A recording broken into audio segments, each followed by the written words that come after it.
سلطان احمد ثالث کی تخت نشینی جینیچری کی بغاوت کا نتیجہ تھی، اس لیے تخت پر آنے کے بعد انہوں نے بہت کچھ انعام و اکرام دے کر باغیوں کو راضی کیا اور ان کے مطالبے پر مفتی فیض اللہ افندی کے قتل کی اجازت دے دی۔ مفتی موصوف کا جرم یہ تھا کہ وہ اس فوج کی خودسری کے مخالف تھے، لیکن یہ خون جلد رنگ لے آیا اور سلطان نے قابو پانے کے بعد جینیچری سے پورا قصاص لیا اور ان کے بہت سے افسروں کو قتل کرا دیا۔ سلطان نے صدر اعظم احمد پاشا کو جو باغیوں کا منتخب کردہ تھا معزول کر دیا اور اس کی جگہ اپنے بہنوئی حسن پاشا کو مامور کر دیا، لیکن سازشیوں نے حسن پاشا کی صدارت کو بھی زیادہ دنوں تک قائم نہ رہنے دیا اور وہ بھی معزول کر دیا گیا۔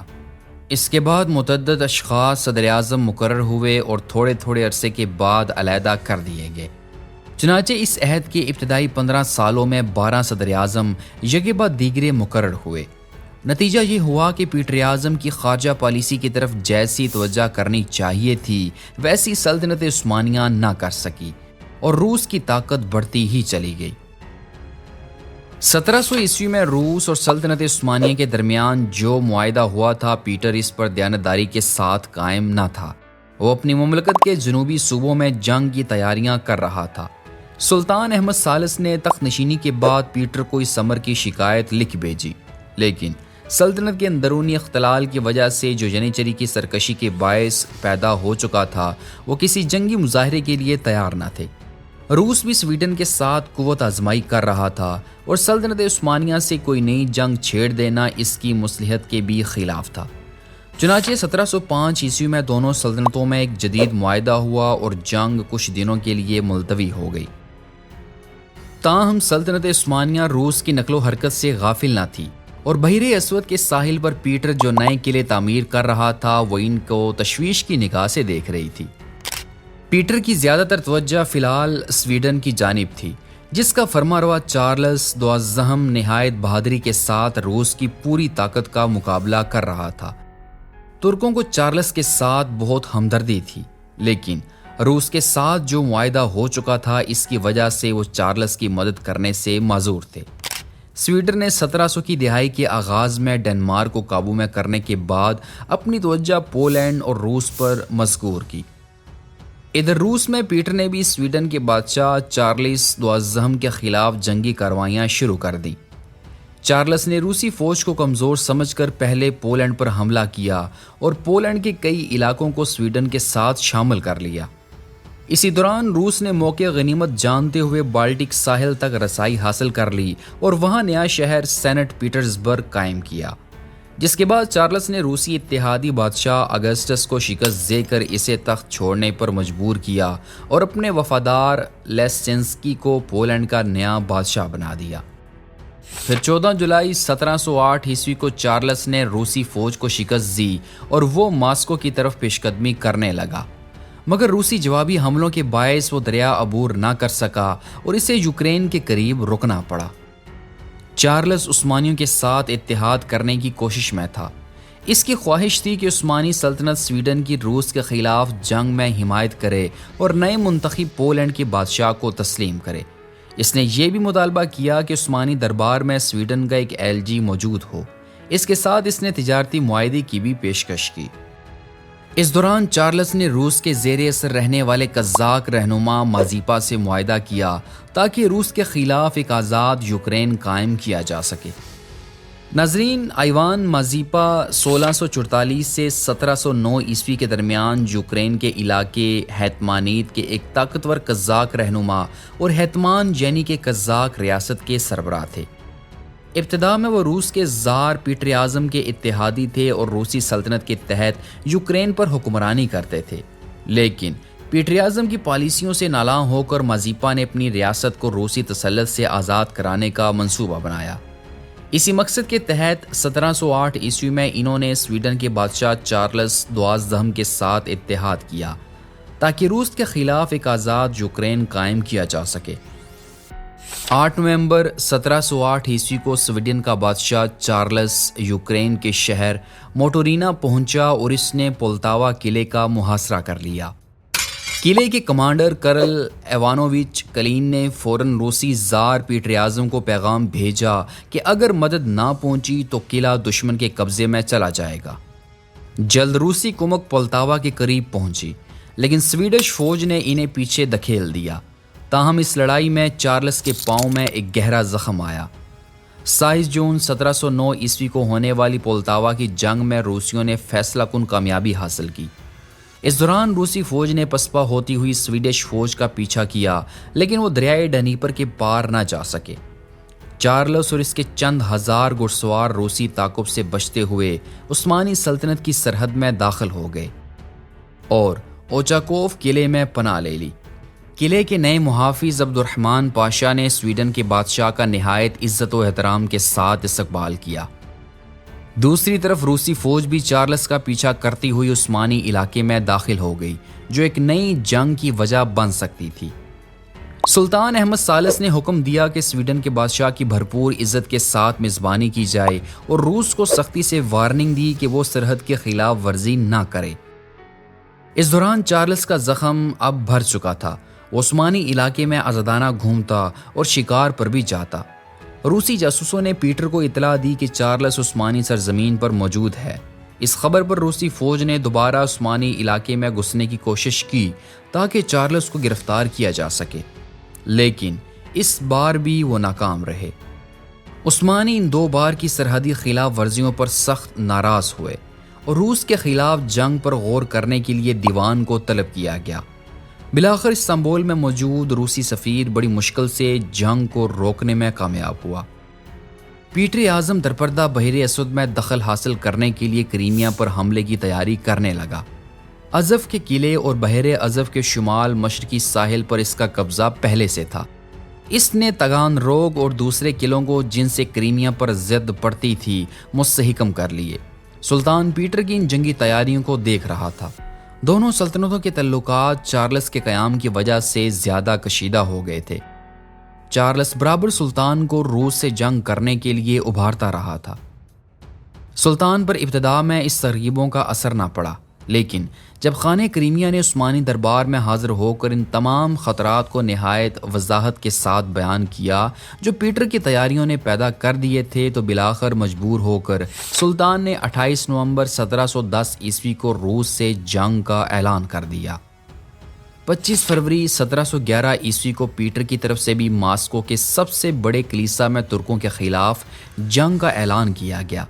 اس نے اس جنگ کو ایک مذہبی جنگ قرار دیا جس کا مقصد یورپ سے ترکوں کو نکال دینا تھا۔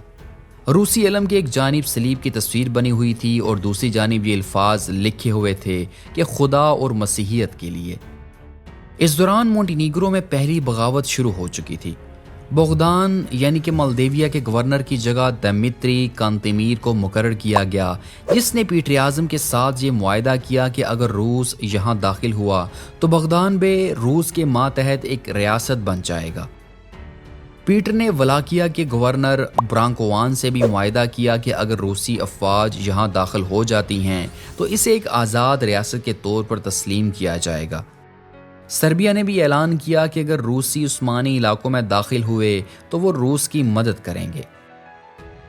اس دوران پیٹر نے دوبارہ پولینڈ کے بادشاہ اگدوم کو تخت پر بٹھا دیا اور اس سے مطالبہ کیا کہ وہ اس کی جنگ میں اس کی حمایت کرے۔ مئی 1711 عیسوی میں صدر اعظم بلدجی محمد پاشا عثمانی فوجوں کے ساتھ مالدیویا کی طرف روانہ ہوا، جس کا امیر سلطنت عثمانیہ سے غداری کر کے پیٹر سے جا ملا تھا اور اسی کی مدد سے بلقان کی سیلانی قوموں کو سلطنت عثمانیہ کے خلاف ابھار رہا تھا۔ ادھر پیٹر بھی اپنی فوج لے کر مالدیویا میں داخل ہوا۔ روسی فوج کی تعداد عثمانی فوج کے مقابلے میں بہت کم تھی، تاہم پیٹر اپنے جوش میں آگے بڑھتا گیا، یہاں تک کہ دریائے پرت کو عبور کر کے اس نے ساحل کے قریب خیمے نصب کیے۔ وہاں پہنچ کر اسے اپنی غلطی کا شدت کے ساتھ احساس ہوا، کیونکہ اس کے ایک بازو پر دریائے پرت تھا اور دوسرے پر ایک وسیع دلدل تھی، اور سامنے کی پہاڑیوں پر بلدجی محمد پاشا اپنی فوجوں کے ساتھ قابض سے۔ روسی فوجیں عثمانی توپوں کی زد میں آ چکی تھیں، جن سے بچ کر دریا کو عبور کرنا ناممکن تھا۔ یہاں پیٹر کو اپنے سپاہیوں کی ہلاکت اور اپنی گرفتاری کا پورا یقین ہو گیا۔ اس موقع پر اس نے جو خط روسی سینٹ یعنی کہ مجلس قومی کے نام ماسکو روانہ کیا تھا، اس سے اس کی بیچارگی اور مایوسی کا اندازہ ہوتا ہے۔ وہ لکھتا ہے کہ میں تم کو اطلاع دیتا ہوں کہ جھوٹی خبر سے فریب کھا کر اور اپنی کسی غلطی کے بغیر میں اپنے آپ کو اس حالت میں پاتا ہوں کہ ترک فوج نے مجھے خود میرے لشکر میں بند کر رکھا ہے۔ ہمارے سامان رسد کی فراہمی منقطع کر دی گئی ہے اور ہمیں ہر لمحے ہلاک یا قید ہو جانے کا خطرہ ہے، بجز اس کے کہ خدا کی غیر متوقع مدد آ پہنچے۔ اگر میں ترکوں کے ہاتھ گرفتار ہو جاؤں تو پھر تم مجھے اپنا زار اور فرما روا نہ سمجھنا اور نہ میرے کسی حکم کی پرواہ کرنا جو میری طرف سے تمہارے پاس پہنچایا جائے، اور پھر تم میرے خط کو پہچان ہی کیوں نہ لو، بلکہ خود میری آمد کے منتظر رہنا۔ اگر میں ہلاک ہو جاؤں اور تمہیں میری وفات کی تصدیق شدہ اطلاع ملے تو اس وقت تم میرے جانشین اس شخص کو منتخب کر لینا جو تم میں سب سے زیادہ اہل ہو۔ ناظرین، پیٹر اور اس کی فوج کی حالت انتہائی نازک تھی۔ روسی تمام تر ترکوں کے رحم و کرم پر تھے۔ اگر ترک چاہتے تو انہیں قتل کر ڈالتے یا گرفتار کر لیتے۔ ایسے نازک وقت میں جب خود پیٹر کے ہاتھ پاؤں پھول گئے تھے اور وہ مایوس ہو کر اپنے خیمے میں پڑا ہوا تھا، تو اس کی بیوی کیتھرائن نے کمال حاضر دماغی اور دانش مندی سے ایک ایسی راہ نکالی جس سے پیٹر اور اس کی فوج کو سلامتی کے ساتھ روس واپس چلے جانے کا موقع مل گیا۔ اس نے اپنے تمام زیورات اور جو کچھ نقد لشکر میں موجود تھا سب جمع کیا اور صدر اعظم کے نائب کے پاس عثمانی لشکر میں بھیجا اور درخواست کی کہ صلح کی گفتگو کے لیے جنگ چند دنوں تک ملتوی کر دی جائے۔ نائب کی سفارش سے صدر اعظم بلط محمد پاشا اس گفتگو کے لیے راضی ہو گئے۔ پیٹر کے حریف چارلس زم کا نمائندہ اور خانِ کریمیا یعنی کہ دولت ثانی گرائے عثمانی لشکر میں موجود تھے، اور دونوں نے ایسے نادر موقع پر جب کہ پیٹر ان کی مٹھی میں آ چکا تھا صلح کی نہایت شدید مخالفت کی۔ لیکن صدر اعظم نے ان کی مخالفت کے باوجود ایسے شرائط پر صلح کر لی جو اس کی دانست میں سلطنت عثمانیہ کے لیے نہایت مفید تھے۔ چنانچہ 21 جولائی 1711 عیسوی کو صلح نامہ لکھا گیا۔ صلح نامے میں دفعات کو درج کرنے سے پہلے یہ الفاظ لکھے گئے کہ اللہ تعالیٰ کے فضل و کرم سے فتح مند اسلامی فوج نے زار روس کو اس کی تمام فوجوں کے ساتھ دریائے پرت کے قریب گھیر لیا ہے، اور زار روس نے صلح کی درخواست کی ہے اور اسی کی درخواست پر مندرجہ ذیل دفعات مرتب اور منظور کی جاتی ہیں۔ نمبر 1 یہ کہ زار روس نے قلعہ ازف اور اس کے ملحق علاقوں سے اپنا قبضہ اٹھا لینا منظور کیا اور ان کو ایسی حالت میں سلطنت عثمانیہ کے حوالے کر دینے کا وعدہ کیا جس حالت میں اس نے ان پر قبضہ کیا تھا۔ نمبر 2 یہ تھی کہ زار روس نے منظور کیا کہ اس کا نیا شہر کینزروگ جو کہ بحیر ازف پر واقع تھا نیز اس علاقے کے بعض دوسرے قلعے جو اس نے تعمیر کرائے تھے سب مسمار کر دیے جائیں گے اور پھر دوبارہ تعمیر نہ ہوں گے۔ علاوہ ازیں کیمنسکی میں اس نے جو فوجی سامان اکٹھا کیا تھا وہ سب سلطنت عثمانیہ کو دے دیا جائے گا۔ نمبر 3 زار نے معاہدہ کیا کہ آئندہ وہ اہل پولینڈ اور ان قزاقوں کے معاملات میں جو پولینڈ یا خانِ کریمیا کے محکوم ہے دخل نہ دے گا اور ان کے علاقوں سے روسی فوجیں ہٹا لے گا۔ چوتھی دفعہ میں تجارت کو آزاد قرار دیا گیا، لیکن یہ شرط رکھی گئی کہ آئندہ کوئی روسی سفیر قسطنطنیہ میں مقیم نہ ہوگا۔ مشہور مورخ کریسی لکھتا ہے کہ ان شرائط کی وجہ غالباً وہ سازشیں تھیں جو روسی یونانیوں اور سلطنت عثمانیہ کی دوسری عیسائی رایا سے کرتا رہتا تھا۔ اہل روس ان مسلمانوں کو آزاد کر دیں گے جن کو انہوں نے دوران جنگ یا پھر جنگ سے قبل گرفتار کر لیا تھا۔ نمبر 6 چارلس کو روس سے ہو کر اپنے ملک سویڈن جانے کی اجازت دی گئی اور زار نے معاہدہ کیا کہ راستے میں اس سے کسی قسم کی مزاحمت نہیں کی جائے گی۔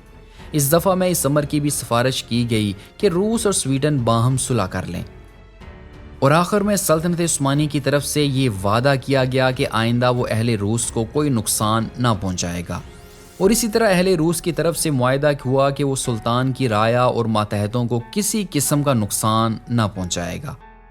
جب اس صلح نامے کی خبر قسطنطنیہ پہنچی اور معلوم ہوا کہ پیٹر اس طرح قبضے میں آ کر صاف نکل گیا ہے تو سلطان سخت برہم ہوئے۔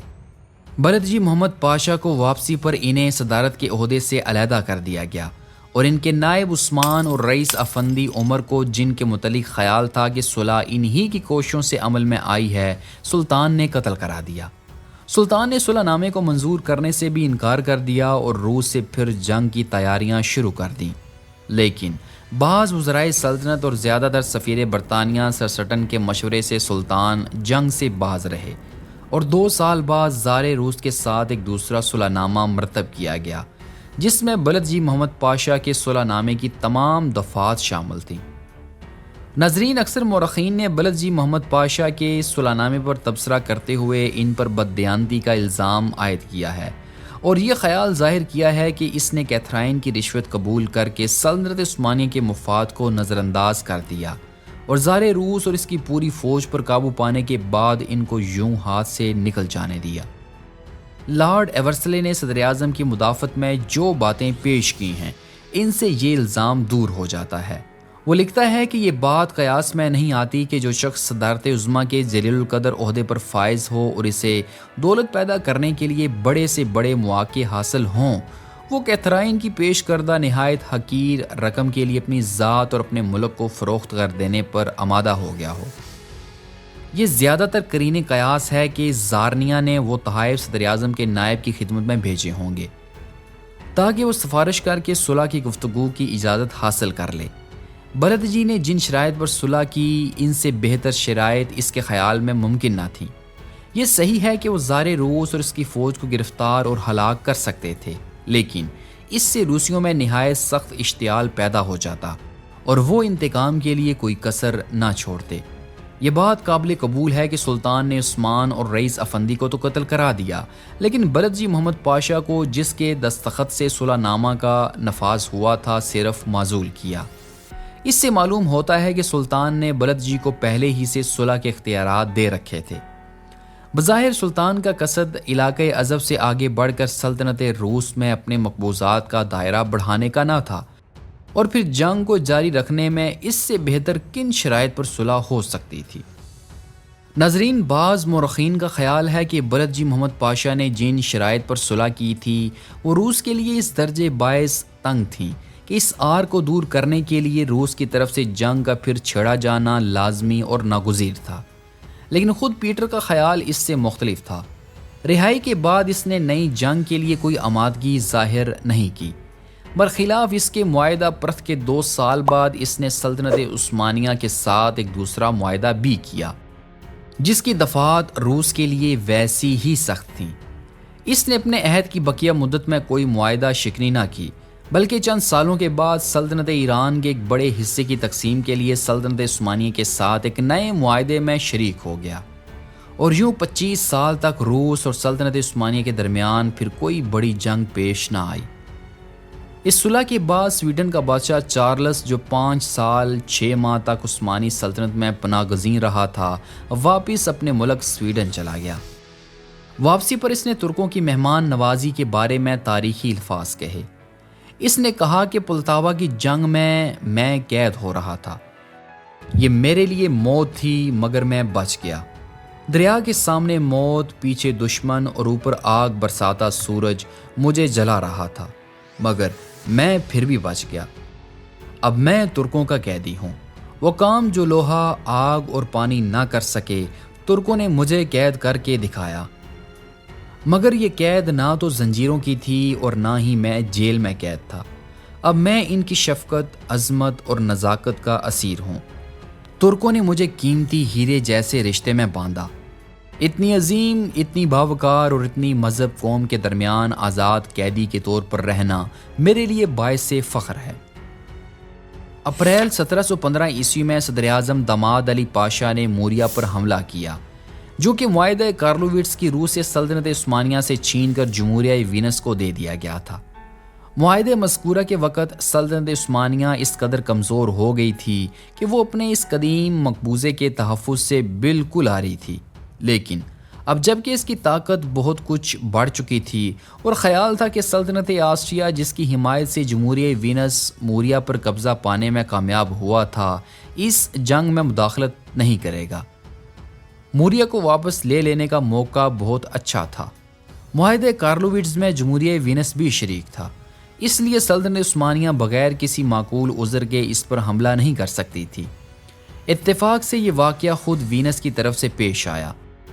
اس نے مونٹی نیگرو کے باشندوں کو سلطنت عثمانیہ کے خلاف بغاوت کرنے میں مدد پہنچائی، جس پر داماد علی پاشا جو اپنی جنگ جوئی اور شجاعت میں مشہور تھا، اس کی کمان میں وہ فوج جو روس کی جنگ کے لیے تیار کی گئی تھی موریا کے محاذ پر بھیج دی گئی۔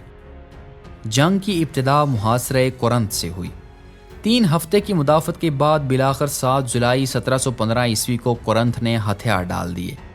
اس کے بعد علی پاشا نے مورا کے مشرقی حصے میں واقع انافولی قلعے کا رخ کیا اور جمہوریہ وینس کے تمام قلعوں کو مثلاً موڈن، کورن اور رینو یکے بعد دیگرے فتح کر لیے۔ صرف 101 روز کی جنگ میں سارا موریا فتح ہو گیا۔ وہاں کے یونانی باشندوں نے اہل وینس کو بالکل مدد نہ دی، برخلاف اس کے ترک فوج کے آنے پر وہ خوشی سے جھوم اٹھے، کیونکہ کیتھولک وینس والے آرتھوڈاکس یعنی کہ یونانی عیسائیوں کے ساتھ برا سلوک کرتے تھے، جبکہ عثمانی صدیوں سے ان کی جان و مال اور مذہب کی حفاظت کرتے آ رہے تھے۔ داماد علی پاشا کا ارادہ تھا کہ موریا کی فتح کے بعد کارفو اور بحر یونان کے دوسرے جزیروں پر بھی جو وینس کے زیر حکومت تھے قبضہ کر لیا جائے گا۔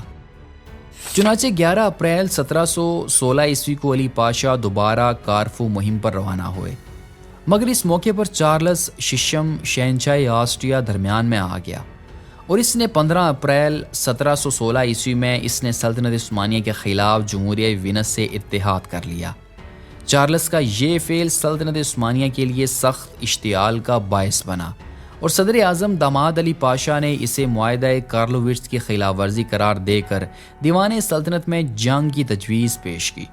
آسٹریا کے مقابلے میں سابق شکستوں کی یاد ہنوز اتنی زیادہ تازہ تھی کہ اس مسئلے پر بہت زیادہ بحث و مباحثہ ہوا، لیکن بالآخر مفتی اعظم نے صدر اعظم کی تجویز کے موافق رائے دی اور آسٹریا کے خلاف جنگ کا اعلان کر دیا گیا۔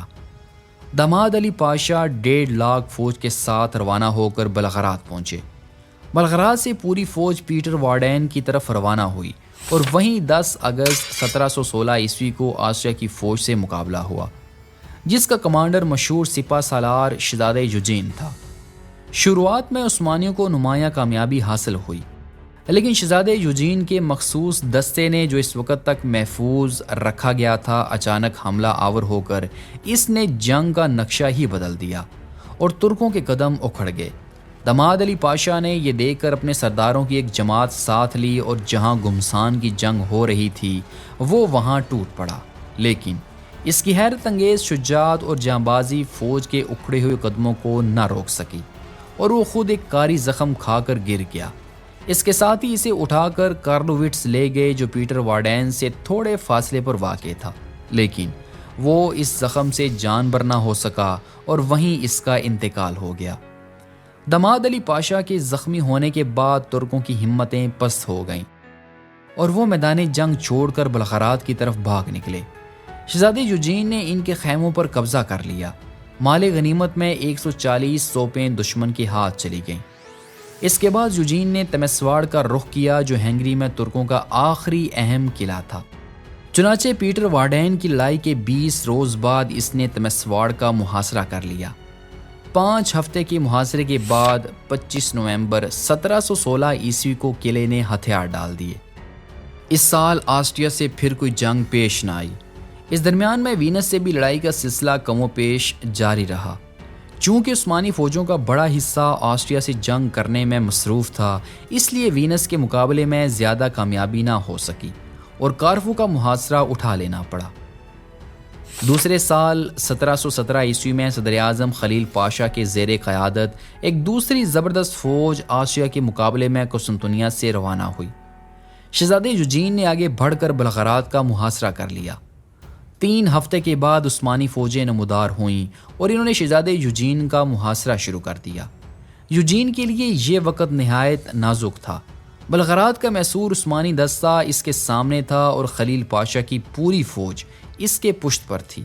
اس میں کوئی شبہ نہیں کہ اگر خلیل پاشا فوراً حملہ آور ہو جاتے تو کامیابی یقینی تھی، لیکن اس نے تاخیر سے کام لیا اور آسٹریا کی فوج کے گرد ایک حصار قائم کرنے کی کوشش کی۔ یوجین سمجھتا تھا کہ اگر یہ حصار قائم ہو گیا تو سامان رسد کا فراہم ہونا محال ہو جائے گا اور پھر اس کے لیے کچھ عرصے کے بعد ہتھیار ڈال دینے کے سوا اس کے پاس اور کوئی چارہ نہ ہوگا۔ اس خطرے کے پیش نظر اس نے غیر معمولی جرأت سے کام لیا اور 16 اگست 1717 عیسوی کو خلیل پاشا کی فوج پر اچانک خود حملہ کر دیا۔ خلیل پاشا اس غیر متوقع اور اچانک حملے کے لیے بالکل بھی تیار نہ تھا۔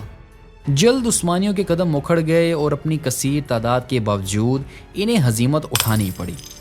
ان کے 20,000 سپاہی شہید اور زخمی ہوئے۔ 130 توپیں اور آلات حرب کا ایک نہایت وافر ذخیرہ دشمن کے ہاتھ آیا۔ دوسرے روز بلغراد اور اس کے فوجی دستے نے بھی ہتھیار ڈال دیے اور قلعہ جوجین کے حوالے کر دیا۔ بلغراد کی فتح کے بعد آسٹریا کی فوجیں آگے بڑھ کر سرویا اور مغربی ولاچیا کے بڑے حصے پر قابض ہو گئیں۔ انہوں نے سرویا کے باشندوں کو سلطنت عثمانیہ کے خلاف ابھارنے کی کوشش کی، مگر 12,000 سے زیادہ آدمیوں نے ان کا ساتھ نہ دیا، کیونکہ سرویا کے لوگ ترکوں کی حکومت کے مقابلے میں آسٹریا کی حکومت کو پسند نہیں کرتے تھے۔ اسی وجہ سے دریائے ڈانیوب کے جنوبی علاقوں میں آسٹریا کا یہ قبضہ عارضی ثابت ہوا۔ 22 سال کے بعد عثمانیوں نے بلغراد کو پھر فتح کر لیا اور آسٹریا والوں کو سرویا سے نکال باہر کیا۔ بلغراد کی شکست کی سزا میں خلیل پاشا صدارت کے عہدے سے علیحدہ کر دیا گیا اور اس کی جگہ ابراہیم پاشا جو سلطان کا داماد تھا صدر اعظم مقرر ہوا۔ وہ ارکان سلطنت کی اس جماعت کا ہم نوا تھا جو آسٹریا سے انتقام لینے کی خواہاں تھی، لیکن انگلستان اور ہالینڈ کے سفیروں نے پھر مصالحت کی گفتگو شروع کر دی اور اس اصول پر صلح کرا دینی چاہیے کہ ہر فریق اپنی موجودہ فتوحات پر قابض رہے۔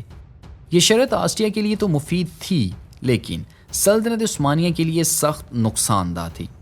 بہرحال کچھ دنوں کے بعد سلطان بلاخر راضی ہو گئے اور صلح نامہ مرتب کرنے کی کارروائی شروع ہوئی۔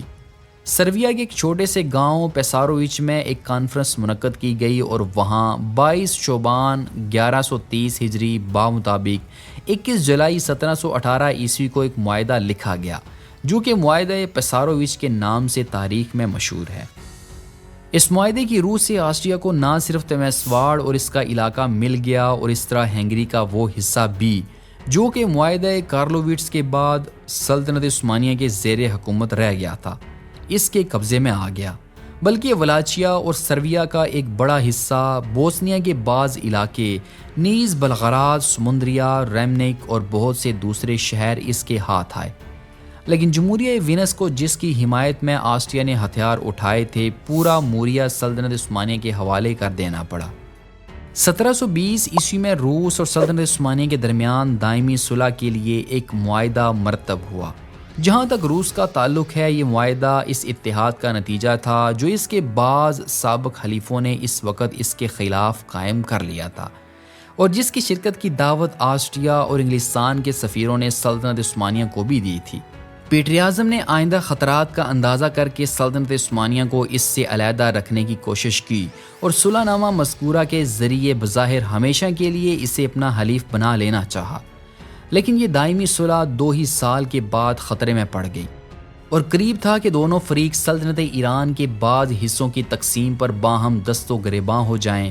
شاہ عباس صفوی کی وفات کے بعد ہی دولت ایران کا زوال شروع ہو گیا اور اس کی حالت روز بروز زیادہ خراب ہوتی گئی۔